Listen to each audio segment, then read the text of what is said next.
कपड़े धोने वाली बहू। शादी के पहले से ही विभा को कपड़े धोने का बड़ा शौक था। कभी नल के नीचे तो कभी तालाब के पास। अरे मेरी नीली वाली लुंगी नहीं दिख रही है। विभा की अम्मा, कहाँ रखी है लुंगी? अरे वो तो विभा ने परसों ही धोकर रखी थी आपकी अलमारी में, देखो वहीं होगी।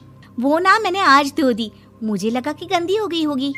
अरे कैसे गंदी हो गई थी? उसे तो मैंने पहना भी नहीं। हे भगवान, इस लड़की के कपड़े धोने की आदत से परेशान हो गया हूँ मैं। जितना तो घर में राशन नहीं आता, उससे कहीं ज्यादा डिटर्जेंट पाउडर का खर्चा है।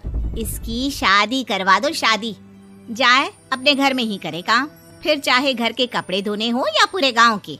हाँ ठीक बोल रही हूँ, देखता हूँ मैं कोई लड़का। वो दिन भी आ जाता है जब विभा को देखने लड़के वाले आ जाते हैं। लड़की मुझे अच्छी लगी। होने वाली सास कहती है, बेटी अगर कुछ पूछना है तो पूछ लो।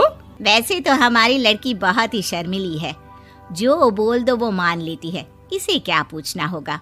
अरे कैसी बात कर रही हो माँ, मुझे इन लोगों के घर रहना है, सवाल तो कई है। हाँ हाँ बेटा, पूछ लो ना, क्या पूछना है। आप लोगों के घर कपड़े कौन धोता है? सास का मुंह बन जाता है। देखो, अगर तुम ये कहना चाहती हो कि तुम्हें कपड़े धोने नहीं आते तो सुन लो, कपड़े मैं ही धोती हूँ, लेकिन तुम्हारे आ जाने के बाद मैं रुमाल तक नहीं धोऊंगी। अरे चुप रहना भाग्यवान, बहू बेचारी घर आई नहीं, उसे डराना शुरू कर दिया। वो क्या है ना बिटिया, अभी तक तो ये कल्लू की माँ ही धोती थी, लेकिन अब तुम्हारे पापा तो दहेज में वॉशिंग मशीन देंगे ही। तभी विभा की माँ बोल पड़ती है, सवाल भी पूछा तो क्या। वैसे भाई साहब, मशीन की तो फिर भी कपड़े धोने की कैपेसिटी होती है। मतलब जो बिटिया दे रहे हैं ना विभा, इसे कपड़े धोने का बहुत शौक है। ये आप लोगों के क्या, आस पड़ोस गांव मोहल्ले सबके कपड़े धो दे और उफ तक ना करे। बाहर देखा नहीं आपने कितने कपड़े सूख रहे हैं? सब हमारी बिटिया ने ही तो धोए हैं। बस भी करो ना माँ, शर्म आ रही इतनी तारीफ सुनकर। और तो और एक दाग निकाल कर दिखाओ तो मान जाओ। हाँ अच्छा अच्छा, माफ करना बेटा, मैंने गलत समझा। हमें तो रिश्ता बहुत पसंद है। और ऐसे जुड़ जाता है रिश्ता कपड़े धोने का शौक रखने वाली विभा का। उसकी शादी हो जाती है कोयला फैक्ट्री में काम करने वाले कल्लू के साथ। शादी के बाद अचानक विभा चिल्लाती हुई सास के पास आती है। सासू माँ, अरे सासू माँ कहाँ है आप? ये तो धोखा है, धोखा दिया आप लोगों ने मुझे। इसे ससुर के चक्कर के बारे में पता चल गया। अरे तो उसमें तुझे क्यों धोखा मिला है? अरे नल में पानी नहीं आता, कपड़े कैसे कब धुलेंगे? अच्छा अच्छा, तू पानी नहीं आ रहा उसकी बात कर रही है। तो आपने क्या सोचा? कुछ नहीं।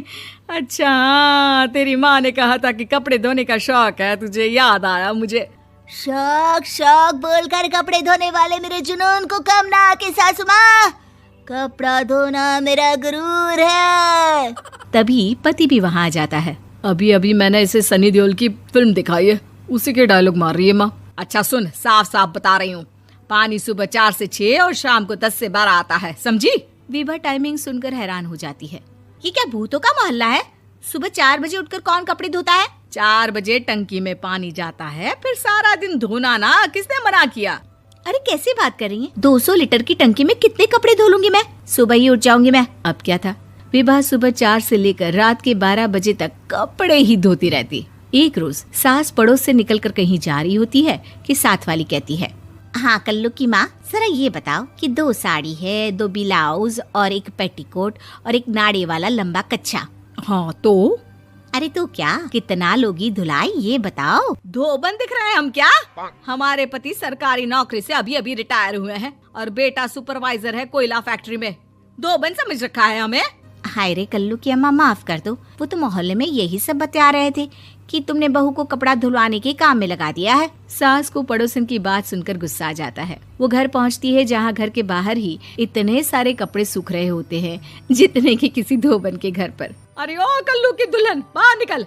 माँ जी यहीं आ जाओ, बाथरूम में चादर धो रहे हैं हम। अरे अभी हम धोते हैं, तुमको बाहर निकलो। ये आस पड़ोस वाले बोल रहे हैं कि हम बहू से कपड़े धुलवा कर उसे कपड़ा धोने वाली बना दिए हैं। अरे छोड़ो ना माँ जी, किन लोगों की बातों में आती हो? आस पास के लोगों का तो काम ही होता है कि वो किसी तरह सास बहू को लड़ा दे। बहू सारे घर के कपड़े धोती है, ये क्या कम है? बोलिए। सास को भी लग जाता है कि वो बहू का ये सनकीपन नहीं छुड़वा सकती, इससे अच्छा है कि खुद ही चुप हो जाए।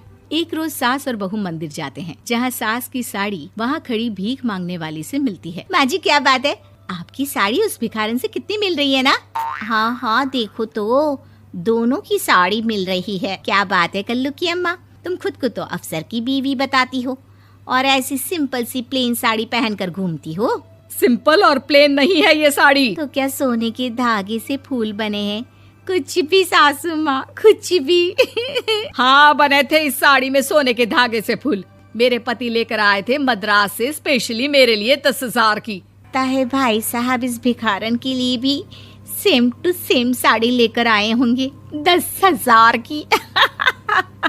सास उस वक्त तो कुछ नहीं कहती, लेकिन बहू के साथ घर आती है और अलमारी से एल्बम निकाल कर लाती है। ये साड़ी देख रही है, ये वही साड़ी है जिसे मैंने अभी पहना था।